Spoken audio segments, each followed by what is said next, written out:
Hello there. Today I'm going to share with you some things that I really have not shared before publicly or hardly with anyone about my own personal journey as a writer and into this work.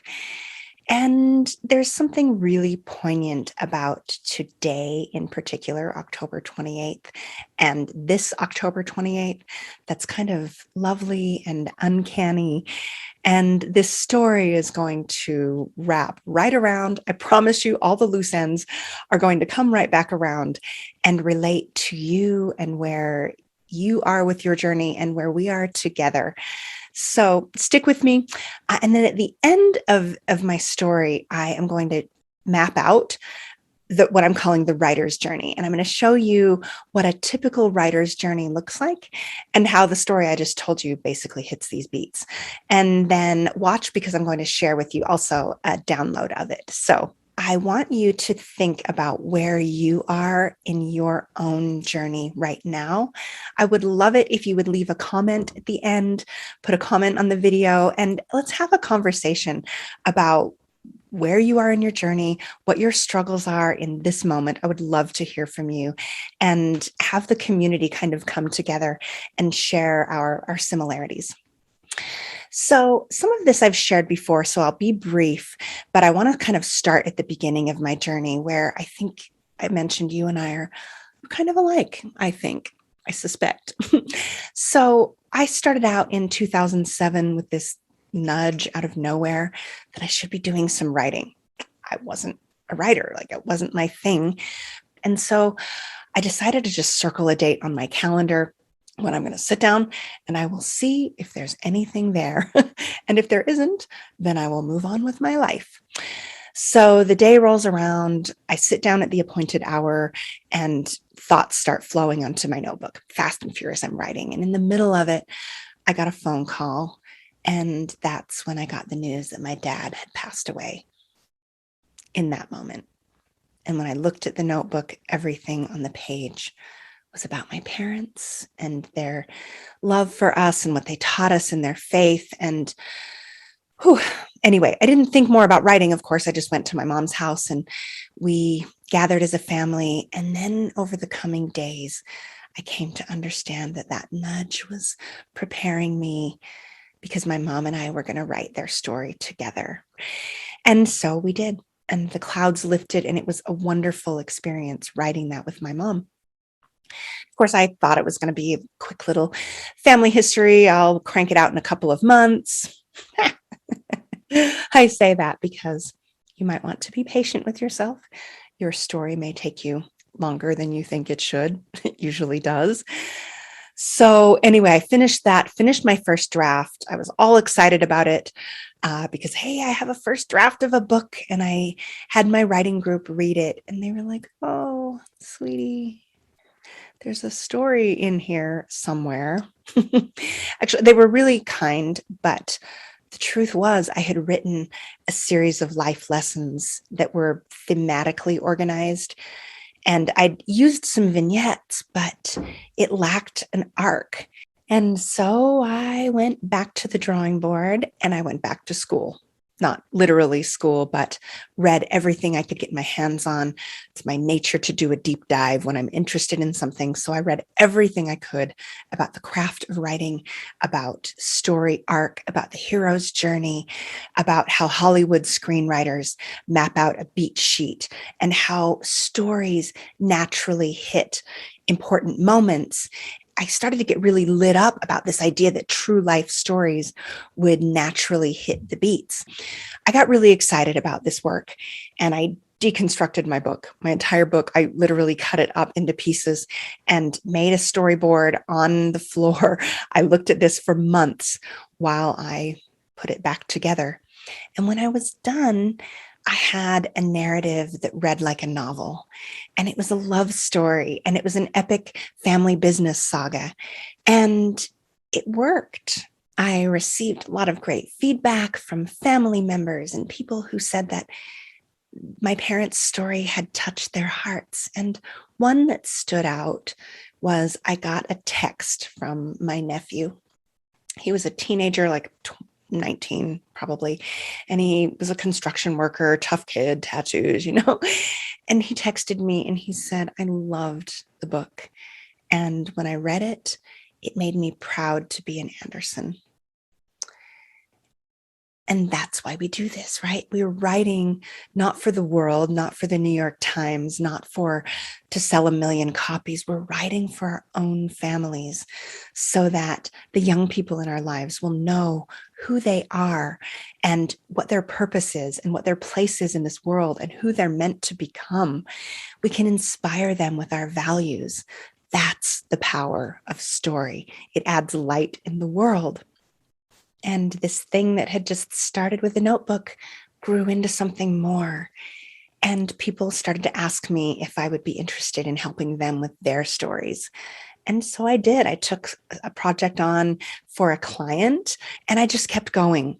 Well, I kept my day job. I mean, I had a really good job. I was an executive at a college, a vice president, and made a nice income. I was the breadwinner for our family. We had decided that my husband would be a stay-at-home dad. And then another one of those nudges came along that said, I think you should be doing this full time. That was not in my plan. I really liked my job, actually. And it was kind of crazy. You don't quit your day job, right, to go be a writer. But it just it wouldn't let me go. And I'm grappling with it. And this is 2016, and something told me you need to do this by the end of the year. So the clock is ticking, and I'm working toward it and testing the waters and seeing if I can make it work, waiting for something to tell me, no, don't do it. And then in the middle of the year, something happened. And I don't remember even why I pulled down this shoebox. It was full of notes that I got from friends when I was in junior high, just silly, ridiculous little things all folded up. And I was kind of thumbing through it and I noticed a number 10 envelope. And I kind of stopped because if friends don't write you notes in number 10 envelopes. And I looked at it and I turned it over and my heart started to beat fast. It was my dad's handwriting and my name was on it. I had no memory of what it was. And I opened it and it was a letter from my dad. And he'd written it to me when I was 13 years old. Like I said, I had no memory of getting this letter. And it was the most touching letter, full of advice to me. And it was as though he had mailed it into the future so that it would arrive when I needed him in that moment. My entrepreneur dad, who was full of faith and fearlessness, kind of gave me a pep talk. And I just felt in my heart that I was on the right track and I needed to keep going. This was in the summer, and I just kept walking and kept working toward it. I didn't take the leap yet. And then on October 28th, 2016, I got another phone call. My aunt had passed away, and she was my dad's youngest sister, the last of their sibling set. And it happened to be my dad's birthday. How poignant was that? Because their grandmother had also died on that day. My dad was born and my grandmother died, or their grandmother died just a few hours later. And they always felt that she had waited to die until the baby came and then she could go. And my family always said, oh, some's coming and some's going all the time. Births and deaths and new beginnings. So it felt poignant that my aunt had also died on the exact same day. So a few days later, my mom and I went to the funeral and we were driving together. She had started a decline into dementia, but that was a day when she was having a good day. It might have been one of the last really good days we had. But she was clear-eyed. And I said, Mom, I need to ask you some advice. So I did. I said, I'm thinking about quitting my day job. Now, she had been through the uncertainty of a family business, and I wasn't sure what she would say. I mean, she'd say, I wouldn't do it, sweetie. But she sat up in her seat and she said, I think if you didn't do it, you would always wonder. I think you would always regret it. And I just knew in that moment what I had to do.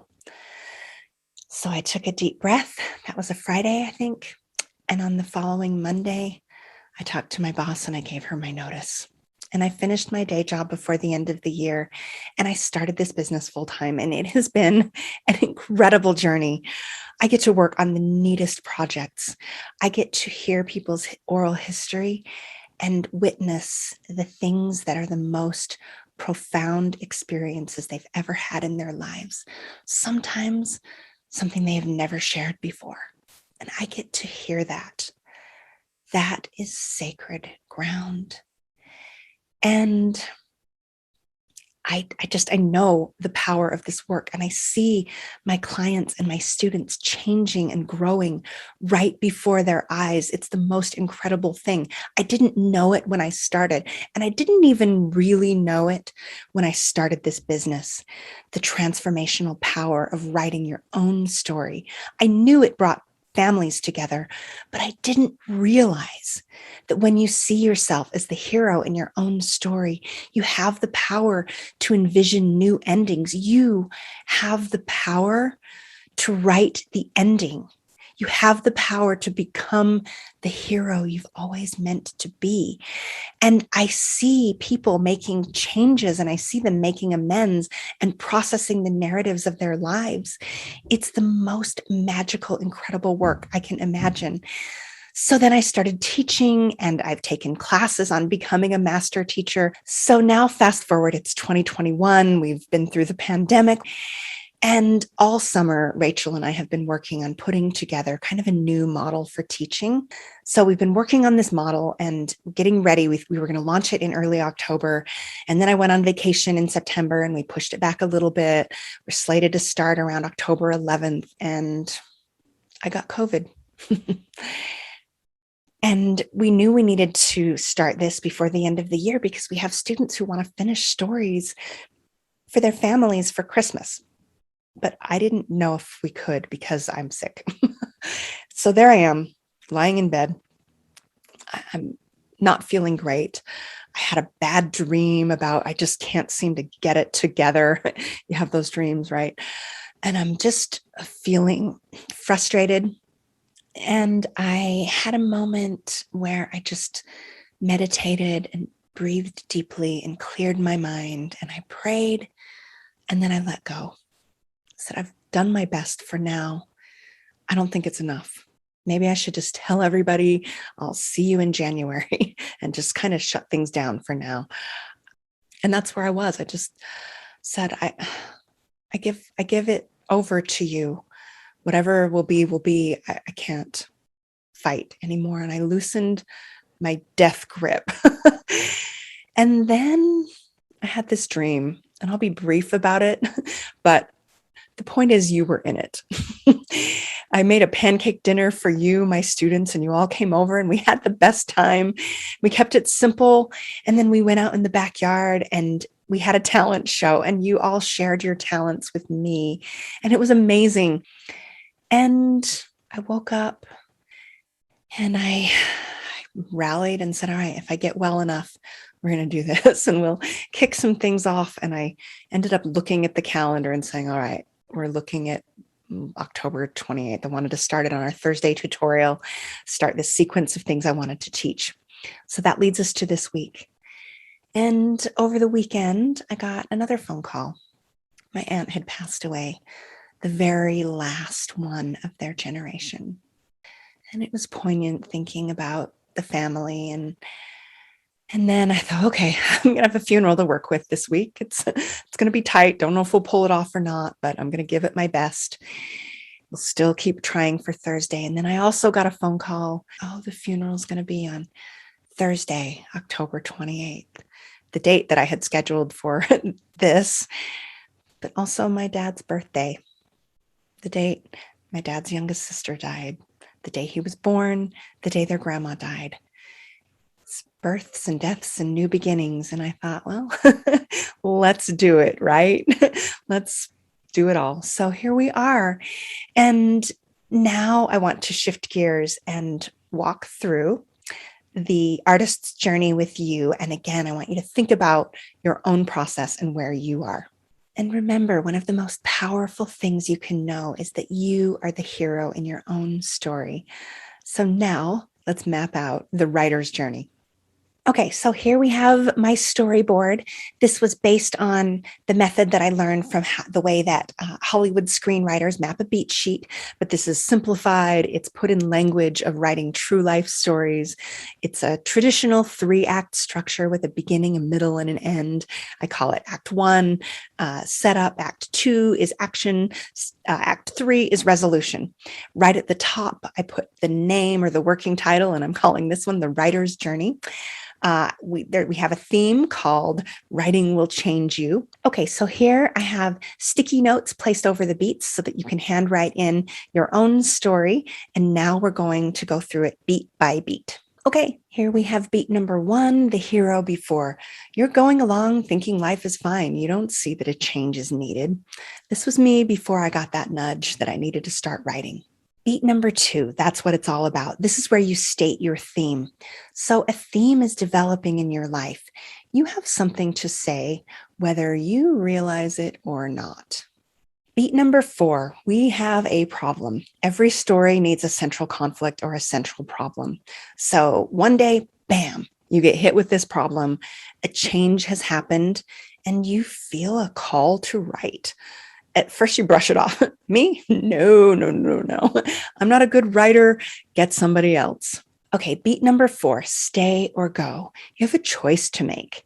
The call persists, but there's more resistance. I don't know how. I'm busy. Nobody will care. Get somebody else. But finally, you give in. You're like, okay, fine, whatever. You throw your hat over that proverbial wall, and here we go. This was the moment I picked up a pen. It was the moment I gave notice on my day job. And it's also where I am today with you. We're creating something new together, October 28th, 2021. Okay, so we've taken the leap of faith, and now we enter Act 2. This is the adventure part of the story. And new beginnings are fun. You gather your supplies, you take a class, you read a book on writing, you dream of finishing. This is going to be great, the best book ever, right? Beat number 6, we're nearing the midpoint here. Now you're in the flow. Words are coming. Inspiration strikes. Maybe you get some positive feedback and you feel encouraged. Beat 7, big trouble. Then life hits. You can't find the time. You encounter procrastination, resistance, overwhelm. You must face the hard parts of your story, things that are difficult, things maybe you don't know how to process, but that you have to process. Family sensitivities arise. This is the point that derails a lot of people. Someone criticizes you. You criticize yourself. And now this is your darkest hour. Your demons are circling around you, and you think, my writing stinks. I'll never be good enough. Nobody cares. This was a mistake. This isn't working. I'll never finish. I'm not a finisher. And then you surrender. You say, I give up. I can't do it anymore. Now, empty of pride, maybe we ask for help and we enter Act 3. This is the spark of the divine. The light always comes after our darkest hour. An answer appears. Maybe it's been there all along and now we see it. A dream, a letter, an answer in class that was just for you. Someone says, your story inspired me. Help arrives and you know what you have to do. Okay, dig deep. Beat number 10, you rally, you get on track. You put your new skills to work and you make a new plan. All right, beat number 11. This is where you go get them, tiger. And then, of course, life throws you a curveball, right? Because no battle plan survives contact with the enemy. You get unexpected obstacles. You need a beta reader, editing, layout. If I finish, now how do I publish this thing? So you reach out for help and you keep going. And now one day, beat number 12, the hero after. This is the mirror opposite from where you started. You are a finisher. You have changed. It is done. It is good. Your words have touched others. It is enough. And that's how you get it done. That's the process. And it doesn't matter how many projects I work on, I still follow the same process. We have little mini journeys all the time, mini vignettes within a larger story. So I would love to know, where are you in the process? What are your struggles? Leave a comment. Let me know. Drop me an email. I would love to hear from you. And watch this Saturday. I'm going to send you a brand new training on that. One of the most difficult things in your story, the sensitive subjects that you might encounter with family members and the difficult parts of your story. That's the part that can derail you. And I don't want that to happen to you. And then Monday, I'm going to send another tutorial. So watch for them. Talk to you soon.